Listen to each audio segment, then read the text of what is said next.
100 रुपये दे दे, वो 500 रुपये दे दे, तो ऐसे किसी के पराधीन नहीं रहना है। मेहनत करो, लगन से कछुआ की तरह चाल चालो। कभी भी घर में बैठकर नहीं रहना है, तो वास्तव में तुम सदा सदा सुखी हो जाओगे। अगर हम दूसरों के पराधीन रहेंगे तो फिर कुछ भी नहीं कर पाएंगे। इसीलिए जो भी करना है आज करना है। कहते हैं काल करे सो आज कर, आज करे सो अब, पल में परले होएगी बहुरी करेंगे कब। तो ये नवरात्रि चल रहे हैं, इस नवरात्रि में यही हमें डेली जितना हो जितना बाबा को याद करना है। अमृत वेला भी करना है, नुमा शाम योग करना है, बाबा की मुरली सेंटर पर जाकर सुननी है, निमित दीदी के द्वारा सुननी है। ये तो हम सभी बाबा के बच्चे हैं। ब्रह्म कुमारी पाठशाला है नंगला बंजारा हंतरा भरतपुर राजस्थान में। तो क्या है, हम बाबा के बच्चे हैं तो डेली मुरली क्लास करते हैं। तो भाई अब जो सेंटर पर करते हैं, तो जो पाठशाला है तो उसमें तो मुरली यूट्यूब चैनल पर डाल ले उसको यूट्यूब चैनल पर छोड़ देते हैं, ताकि भाई जो भी सुनेगा वो बाबा की कुछ अच्छी प्रेरणा किसी को मिलेगी ना। तो सभी जो भी अपनी पहचान वाले होते हैं उनको भेज देते हैं। लेकिन सत्य तो यह है, हमें सेंटर पर ही जाकर मुरली सुननी चाहिए और भोग के दिन भी जाना चाहिए और सबको आत्मा देखना है, सबके प्रति एक ही बात। और सबसे बड़ा सर्वश्रेष्ठ सर्वोत्तम टीचर हमारा है। भाग्य विधाता की संतान हम सभी पद्मा पदम भाग्यशाली हैं। इसी नशे के साथ बाबा की मुरली सुननी चाहिए। मैं आत्मा हूँ। पहले के जमाने में क्या करते थे लोग बाग, है ना, जो कोई आते थे, अब कहीं से चिट्ठी आती थी, जैसे हमारे पिता थे जबलपुर में, उनकी चिट्ठी आती थी। जो चिट्ठी आती थी तो कितने ही लोग बैठ जाते थे, उसमें जो पढ़ा लिखा होता था उसके हाथ में चिट्ठी देते थे कि आप इसको पढ़िए। तो वो पढ़ता था, सभी ध्यान से सुनते थे। तो कई लोग इसमें बैठे बैठे वो रोने लग जाते थे, आंसू आ जाते थे, इतना प्यार होता था।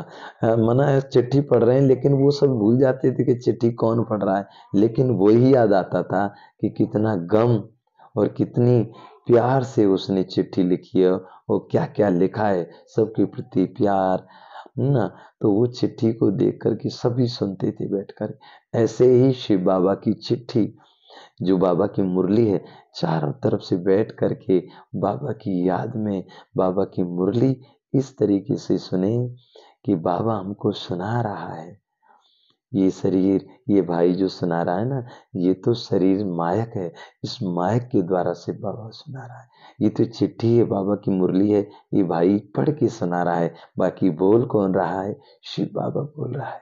तो इस तरीके से, जैसे हम पहले रामलीला में रहते थे तो हमने पहले चिट्ठी लिखी और हमने गांव में भेजी। उसमें लिखा था हमने, कपड़े धोते हैं कूट कूट के और माता पिता की याद में रोते हैं फूट फूट के। बहुत तरीके से हमने चिट्ठी लिखी, सेवा में श्रीमान पत्र लिखा। सभी गांव वाले सभी राजी खुशी से होंगे जी, मैं भी राजी खुशी से होऊंगा हूँ जी।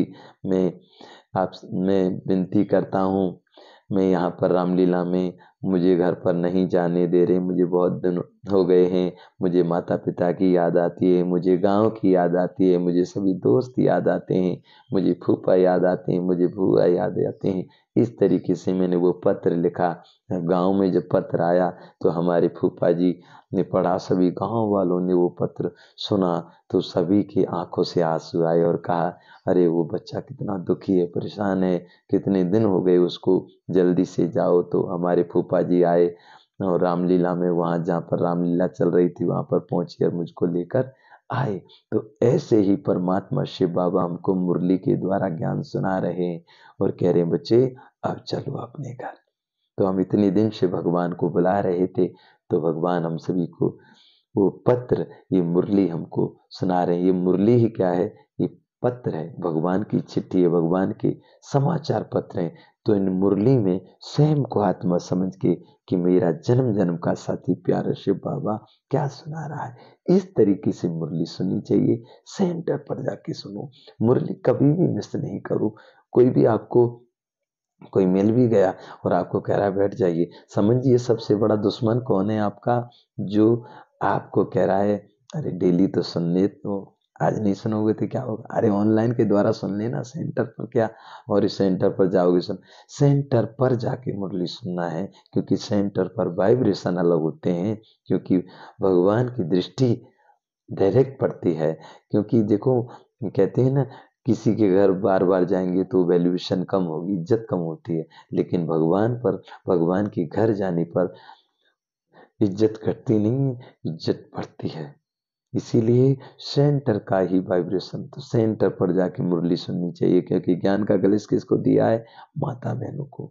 बाबा ने निमित्त को उसको बनाया, जो निमित्त दीदी हैं, जो ब्रह्म कुमारी दीदियां हैं, उनके द्वारा मुरली सुने। कभी भी दीदी की बातों को, कोई भी बातों में गुस्सा नहीं होना चाहिए। और ये हम तो कैसे कैसे गुरु बनाते थे और वो गाली देते थे, कैसे कैसे बोलते थे, फिर भी उनका बुरा नहीं मानते। तो दीदियों की बातों को क्यों बुरा माने?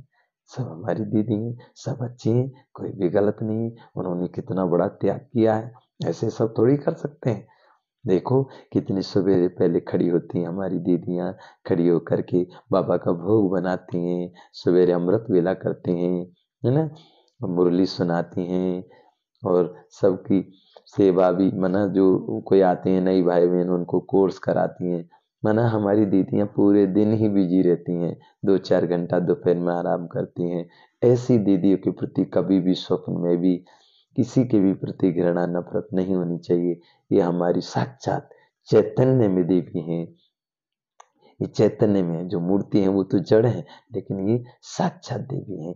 तो इनका सम्मान करें और मुरली सेंटर पर जाके सुने। मुरली ही आत्मा का भोजन है, और इस तरीके से बाबा की याद में मुरली सुने। अच्छा, ओम शांति, ओम शांति।